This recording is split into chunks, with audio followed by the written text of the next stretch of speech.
ទាំងព្រៃប៉ុន្តែទាំងនេះមិនមែនជាទាំងដែលលាបអីណាបងប្អូនទាំងនេះមករដូវមានតែម្ដងទេពណ៌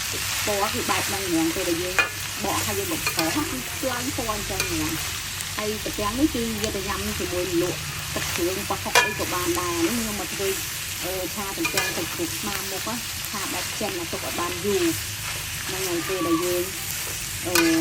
ចង់ញ៉ាំជាមួយបាយកកបាយក្តៅអីក៏បានដែរនេះពណ៌គឺសាហាវហើយនិយាយរួមទៅយើងឆាបែបចិនហ្នឹងយើងទុកបានយូរទុកបានខែអីបងប្អូននេះ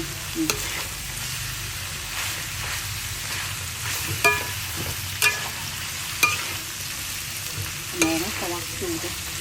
យើងឆាពណ៌តែមិនទឹក